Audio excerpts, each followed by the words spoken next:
Station K9 hung in space like a giant metal flower, its petals spread wide to catch the light of 3 nearby suns.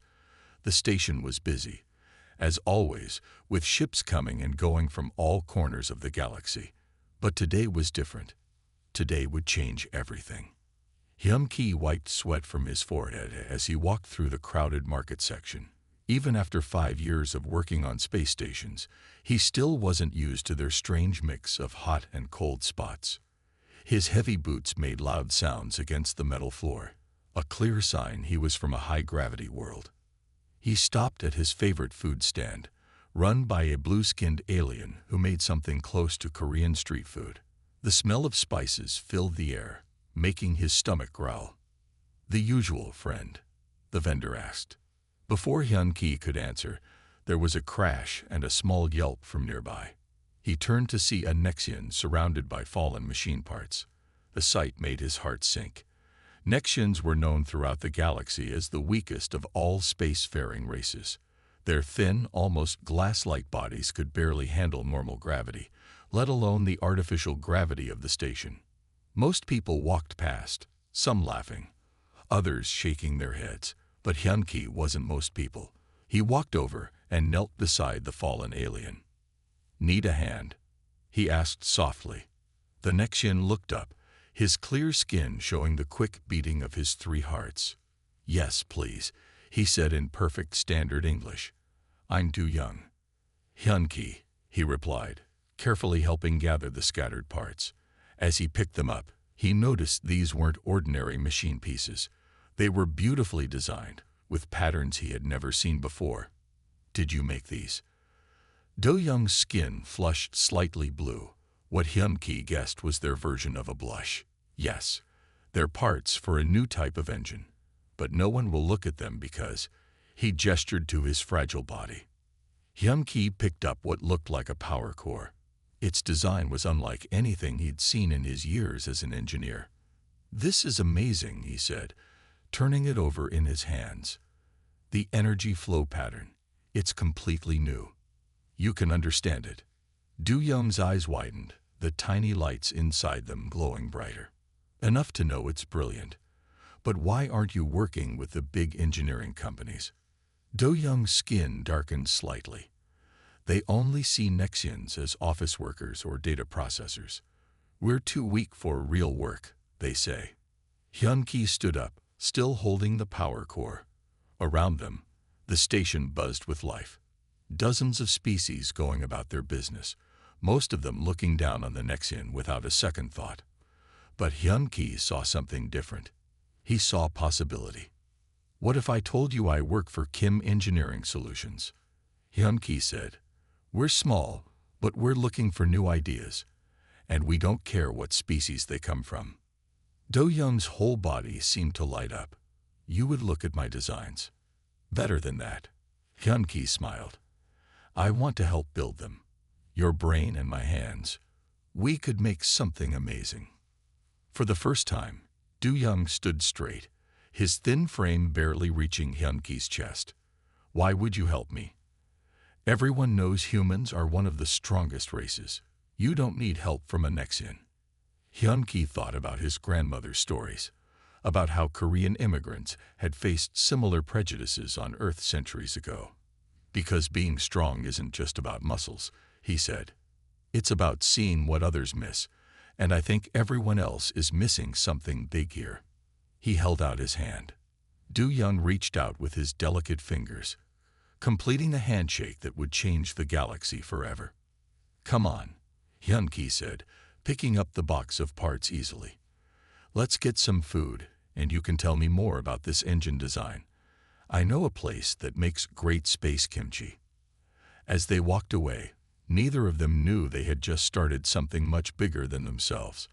Sometimes the biggest changes in history start with the smallest meetings, with 2 people from different worlds who see past their differences to something greater. The 3 sons of Station K9 continued their eternal dance outside, their light shining on the beginning of a new chapter in galactic history. The Nexian homeworld of Lumia was beautiful in a strange way. Its purple sky and crystal forests would take anyone's breath away. But to Jin-A, the human engineer who had just landed. The planet's low gravity was the most striking thing. She felt like she could jump and touch the clouds. "Watch your step," Hyun-ki warned as they left their ship. "Everything here is more delicate than it looks." Jin-A nodded, carefully adjusting her gravity boots to avoid damaging the glass-like ground beneath her feet.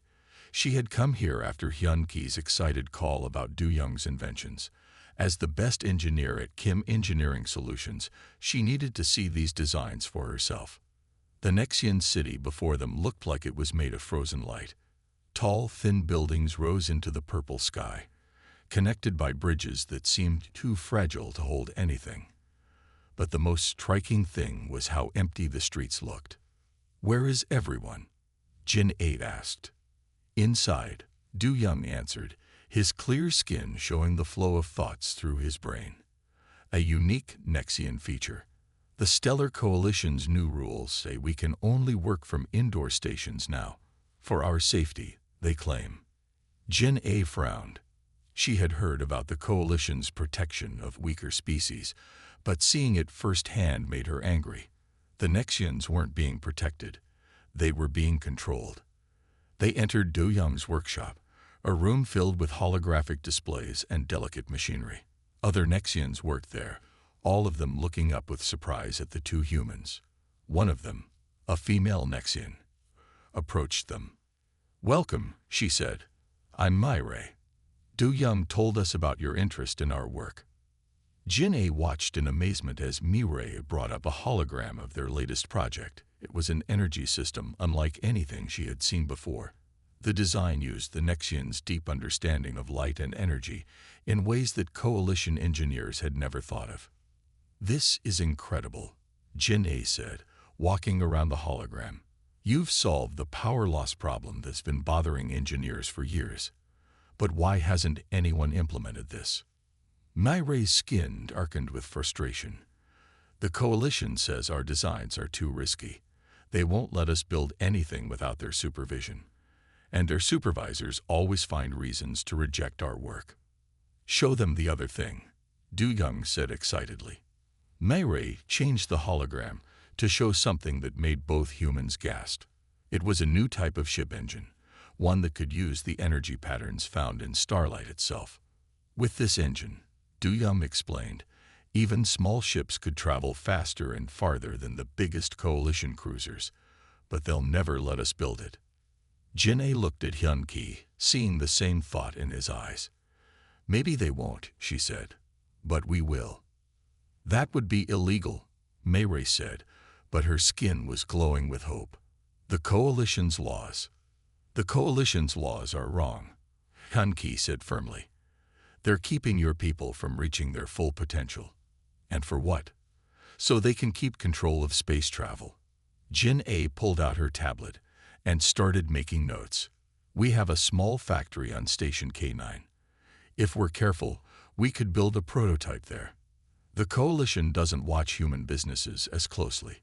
The Nexians gathered around, their bodies glowing brighter with excitement.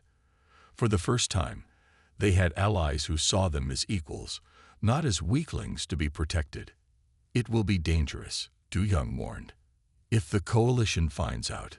"Some things are worth the risk," Jin-A said, thinking of her own family's history of standing up to bullies. "Besides, we humans come from a high-gravity death world.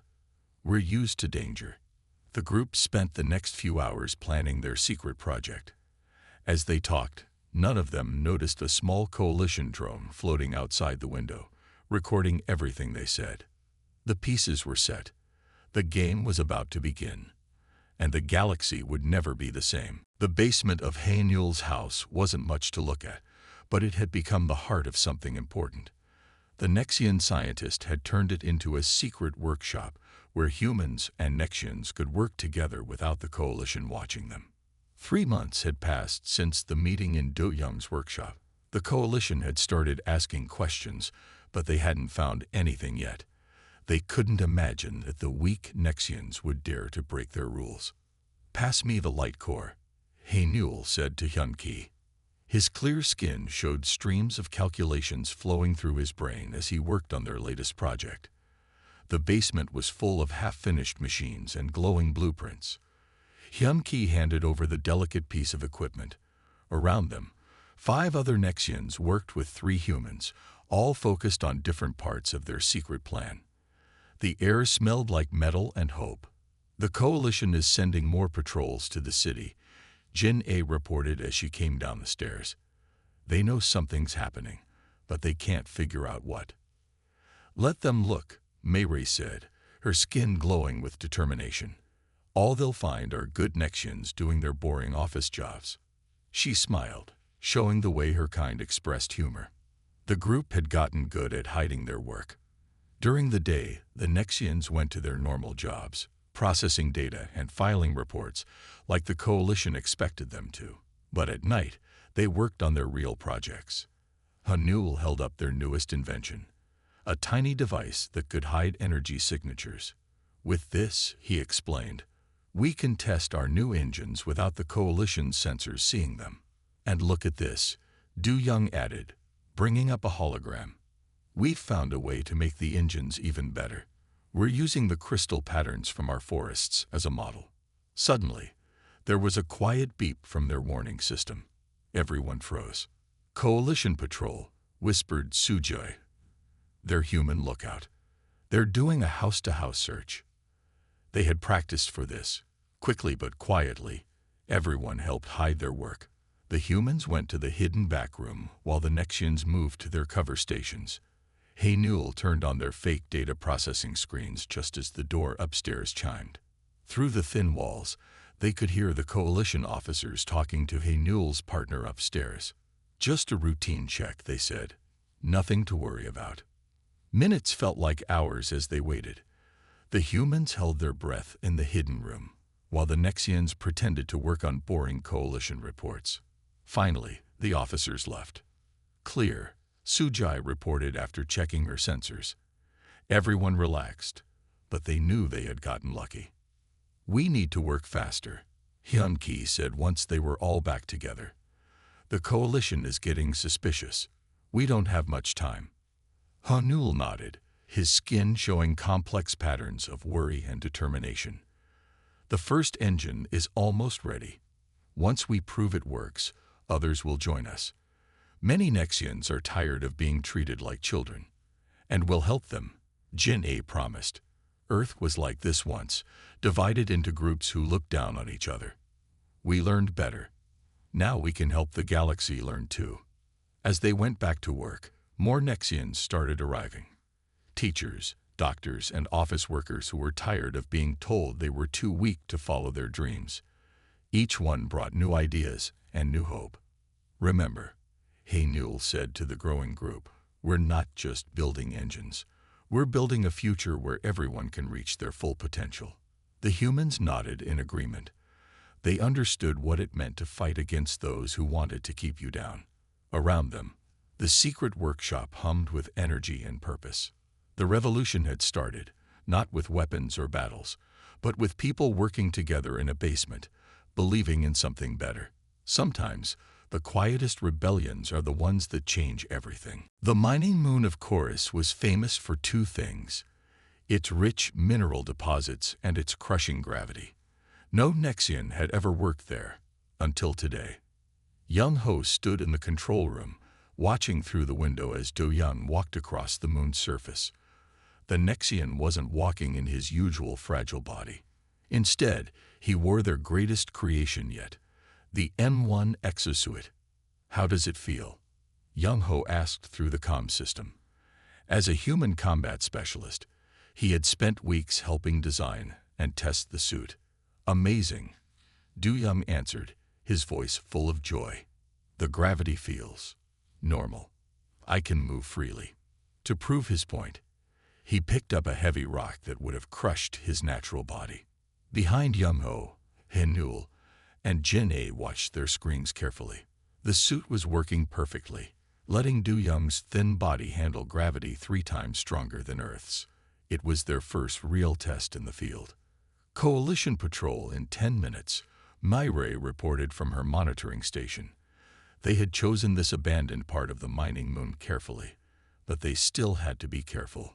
Du Young, Try the mining laser, Yum-Ho instructed. They needed to prove Nexians could handle heavy mining work. Do-Young pointed his suit's arm at a rock wall. A blue beam shot out, cutting through the stone like it was butter. His work was more precise than any human miner's. Nexians had always been good at detailed work.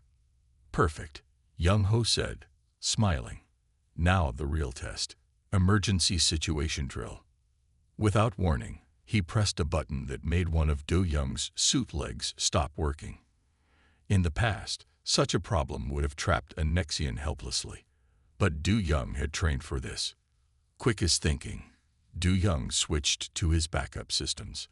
He rolled, stood up, and kept working like nothing had happened. Yum-Ho felt proud, like a teacher watching a student succeed. 5 minutes until patrol, Myray warned. One last test, Yum-Ho said. The gravity field. Do-Young walked to their test area. Yum-Ho slowly turned up the gravity. Normal Nexian bodies couldn't handle even Earth gravity. The suit was now being tested at 4 times that. Do-Young not only stayed standing, he started jumping and running. Years of being told Nexians were too weak for physical work vanished in those few moments. Coalition ships entering visual range, Myray reported. Time to go. They had planned this too. Do-Young quickly gathered their testing equipment while Yum-Ho erased all signs of their work. Within 2 minutes, the area looked abandoned again. Back in their hidden base below the mining station, everyone celebrated. The suit worked. More importantly, they had proved what Nexians could do with the right tools. This is just the start, Haynul said, showing them new designs on his screen. We can make the suits even better. Imagine whole teams of Nexian miners, engineers, and builders. The coalition won't like it, Jin-A warned. They want to keep the mining business for themselves. Too bad, Yum-Ho said, because we're going to mass produce these suits. Every Nexian who wants to work in high gravity will get one. Do-Young was still wearing his suit, unwilling to take it off. For the first time in my life, he said, I don't feel weak. I don't feel limited. They all understood what this meant. The coalition kept power by making some species feel weak, making them depend on stronger races. But now, the Nexians had a way to stand on their own. We'll need to be careful, Myray said. Start small, higher progress. Yum-Ho nodded. As a combat trainer, he knew that winning a war wasn't always about big battles. Sometimes it was about small victories that added up over time. Tomorrow we start training more pilots, he said. The coalition thinks they know what Nexians can and can't do. Time to prove them wrong. The group looked at their screens showing the test results. Numbers didn't lie. Today they had proved that with the right help and the right tools, anyone could overcome their limits. The first victory was theirs. Many more would follow. Kita stood at the window of his office on Station K9, watching ships come and go. As a human diplomat, he had seen many strange things in space, but nothing like the message he had just received. The coalition is blocking all shipments to Nexian worlds, his assistant reported. They say it's for safety reasons. Kaita knew better. The coalition was angry because they had lost control. In the past month, independent Nexian mining teams had appeared on 3 different moons. Their new suits let them work in high gravity, and they worked better than anyone else. His computer beeped. Another message appeared, this one from Haynul. They're blocking our food supplies, the Nexian scientist wrote. Many of our people are worried. Kita sat down at his desk and began to work. He had spent years building friendships with other species who were also pushed around by the coalition. Now it was time to use those friendships. First, he called the floaters, gas-based beings who everyone thought were too unfocused to be useful. Remember when we helped you set up your cloud farming? He asked their leader. We need your help now. Next, he contacted the tiny ones, a species so small most races didn't even notice them. But they had the fastest ships in the galaxy. The Nexians stood up for your trading rights last year, he reminded them. Time to return the favor. All day, Kita made calls and sent messages. Each time, he reminded other species how the Nexians had helped them, even when they were supposed to be too weak to help anyone. Meanwhile, on the Nexian homeworld, things were getting worse. Coalition ships blocked the main space lanes. Their leaders made speeches about protecting the natural order and maintaining stability. But they had made a big mistake. "Look," Jin'ei said, pointing to her screen during their evening meeting. She showed them pictures of ships sneaking past the Coalition blockade. Tiny one-ships, too small for Coalition sensors to spot, carried food and supplies. Floater ships, looking like normal gas clouds, smuggled in machine parts. Other species that the Coalition looked down on were all helping in their own ways. "They're not just helping us," Haynul said, his skin glowing with emotion. "They're learning from us. Our suits can be changed to help other species too." Kaita smiled as more reports came in. The Coalition had thought they could bully one weak species. Instead, they had united all the species they had pushed around. "We need to be careful," Young Ho warned during their video call. "The Coalition still has the biggest fleet. They could still hurt a lot of people. That's why we have this," Du Young said, showing them his newest invention. It was a shield device, smaller than his hand. It uses the same technology as our suits. Put enough of them together, and not even Coalition weapons can break through. Keita added this to his notes. The Coalition thought they were just fighting angry Nexians. They didn't understand that they were fighting against years of built-up anger from all the species they had pushed around. "More ships are joining the blockade," Myre reported. Her skin showed worried patterns. "They're getting serious." "Let them," Kita said. "The more ships they send to block us, the fewer they have to block everyone else. And everyone else is starting to pick sides." He looked at his message screen. More species were joining their cause every day. The floaters were teaching others how to hide ships in gas clouds. The tiny ones were sharing their sensor-blocking technology. Everyone was working together. "The Coalition thinks strength only means being big and tough," Kita told the group.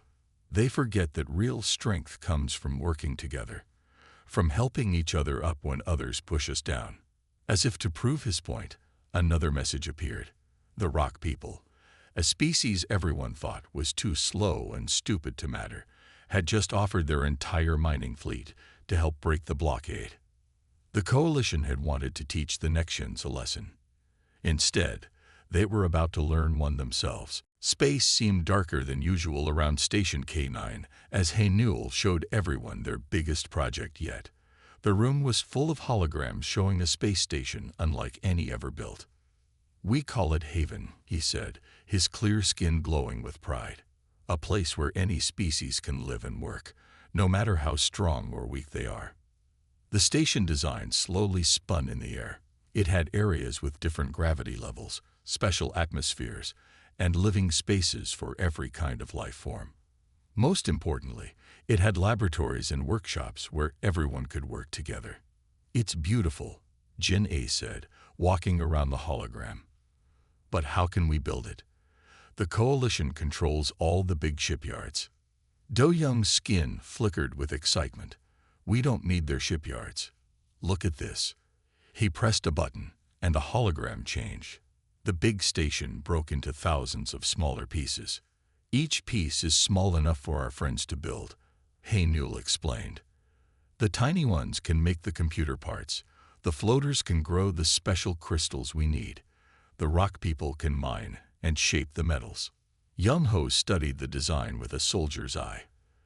"The Coalition will try to stop us as soon as they realize what we're building. That's why we won't build it all in one place," Myre said. She had joined them through a secure video link. "Each piece will be built on different worlds, in secret. When we're ready, we bring them all together." Keita nodded slowly. As a diplomat, he saw how clever this plan was.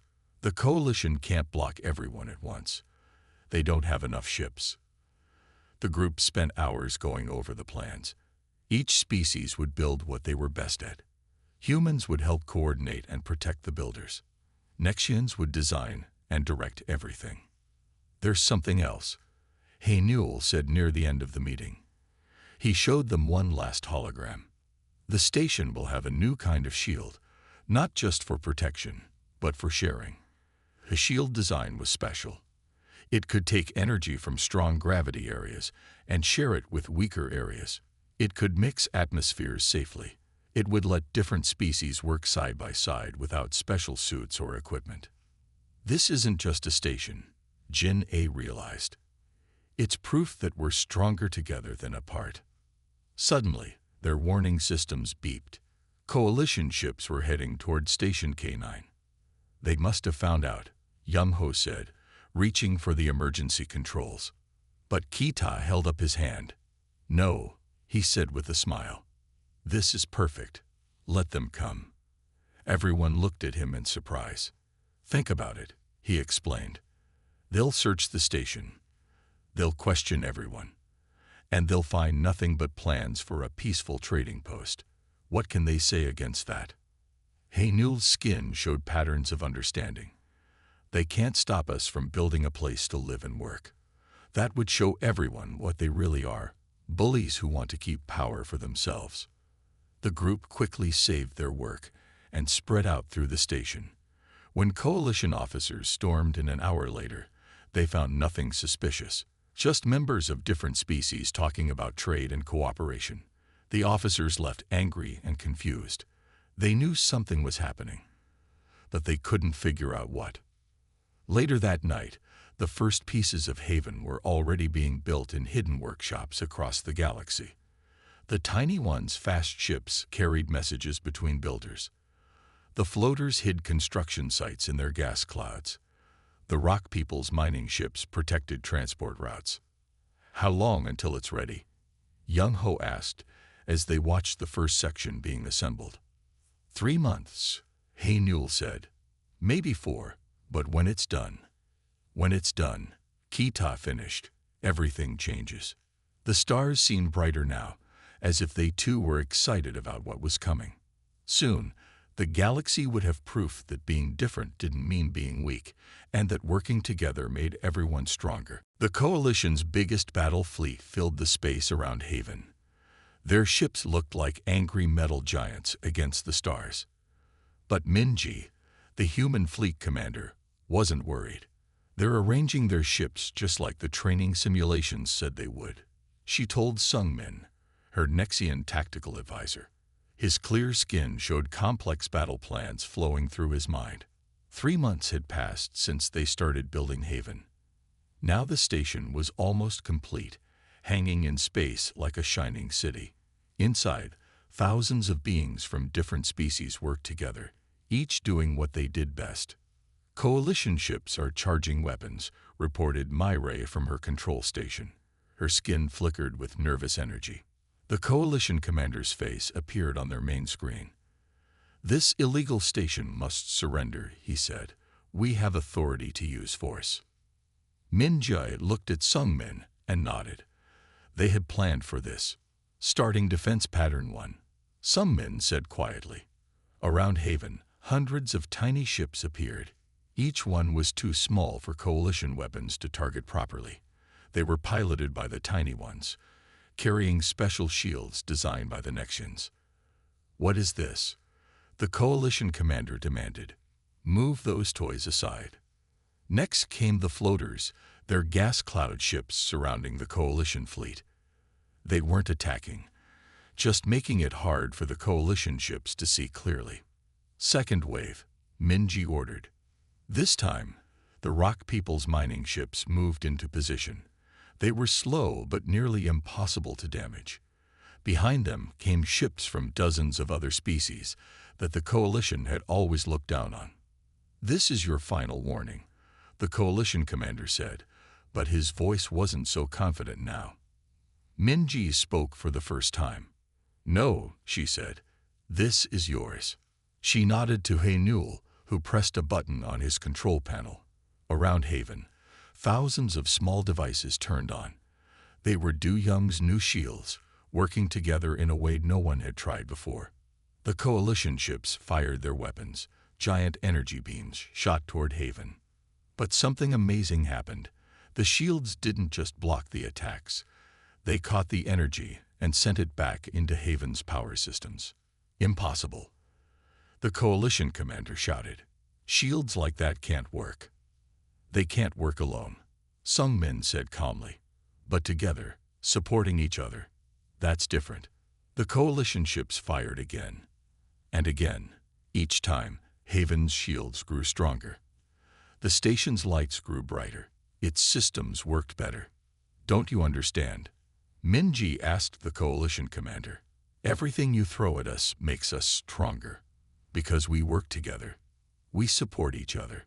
We combine our strengths. On their screens, they could see coalition ships starting to back away. Their weapons weren't working, and now their sensors were confused by the floater's gas clouds. The tiny one ships zipped between them, disrupting their formation. This is your choice, Minji continued. You can keep fighting and waste your energy, or you can talk to us, work with us, learn what real strength is. The coalition commander's face showed confusion and anger. He wasn't used to being powerless. The coalition council will hear about this. He shouted, then cut the connection. The coalition fleet turned around and left, their ships disappearing into space one by one. Inside Haven's control room, everyone cheered. But Min-ji and Sung-min kept watching their screens carefully. They'll be back, Sung-min said, his skin showing thoughtful patterns. Yes, Min-ji agreed, but not today. And when they come back, they'll find us even stronger. She looked around the control room. Humans worked next to Nexians. Tiny ones operated controls built just for them. Floaters moved through special gas tubes that let them reach every part of the station. Everyone did their part. Today we proved something important, she told them. It's not about who's strongest alone. It's about how we work together. Outside, the stars shone on Haven. The station wasn't just a place anymore. It was a symbol, a promise that the future belonged to those who helped each other, not those who pushed others down. 1 year after the battle at Haven, Kita stood in the station's main meeting hall. Around him, representatives from 50 different species gathered for the first Galactic Free Trade Conference. The coalition had said this day would never come. Look how far we've come, Du Young said beside him. The Nexian wasn't wearing an exosuit today. Haven's special gravity controls let everyone move freely and naturally. The hall was a perfect example of their success. Tiny ones flew through small air tubes near the ceiling. Floaters drifted in their gas zones. Rock people moved slowly but steadily on reinforced floors. Everyone had their place, and everyone belonged. The coalition representatives are arriving, Hainul reported. His skin showed excited patterns as he checked his screens. This meeting would change everything. The coalition members walked in, looking uncomfortable. They weren't used to being in a room where they weren't in charge. Their leader, Admiral Zex, tried to look strong and important, but nobody seemed impressed. Let's begin, Min-ji said from her place at the speaker's platform. In the past year, she had become Haven's chief administrator. We're here to talk about trade, cooperation, and the future. Sung Min displayed the numbers on the main screen. In just 1 year, trade between weak species had grown by 500%. New inventions and discoveries were being made every day as different species worked together. Impossible, Admiral Zex muttered. These numbers must be fake. They're real, Jin-A said, standing up. When you let people work together and share ideas, amazing things happen. Let me show you. She played videos from across the galaxy. Nexian engineers working with rock people miners to find new resources. Tiny ones helping floaters improve their navigation. Humans teaching some species and learning from others. This is what strength really looks like, Young Ho added. Not pushing others down, but lifting each other up. The coalition representatives watched in silence. They had spent centuries keeping species separate, telling them they could only do certain jobs, live in certain places. Now their whole system was falling apart. "What do you want?" Admiral Zex finally asked. Kita stepped forward. This was what he had waited for. "We want you to join us," he said. "Not as rulers, but as partners. There's a place for everyone in our network, even the Coalition." The Admiral looked surprised. He had expected demands, threats, or punishment. Instead, they were offering friendship. "Your ships are strong," Minji said. "Your worlds are rich. Imagine what we could all achieve if we worked together instead of fighting." One by one, she called representatives from different species to speak. Each one told their story. How cooperation had made them stronger, how helping others had helped them grow. Mayray's voice came through the station speakers. She was leading a deep space mission now, something no one thought a Nexian could do. "We're finding new worlds," she reported. "New resources, new possibilities. There's room for everyone who wants to help." The Coalition members talked among themselves. Some looked angry, others looked thoughtful. Finally, Admiral Zex stood up. "Perhaps," he said slowly, "it's time for some changes." The meeting went on for hours. They didn't solve everything that day. Old habits and old fears don't disappear quickly. But they made a start. Later, as the conference ended, Hay Newell found Hyun-Ki in Haven's observation dome. Together, they watched ships coming and going. Coalition ships now mixing freely with all the others. "Did you ever think we'd get here?" Hay Newell asked, his skin glowing with happiness. Hyun-Ki remembered that first day on Station K9, when he helped a fallen Nexian pick up his machine parts. "I hoped," he said. "Sometimes hope is enough to start something big." Outside, the stars shone on Haven and all the ships around it. Each light was a reminder that the galaxy was changing. The time of bullies and divisions was ending. A new age had begun. An age where being different wasn't a weakness, but a strength to be shared. The Deathworlders had helped the Underdogs change the galaxy, but in the end, they had all changed together, growing stronger by lifting each other up.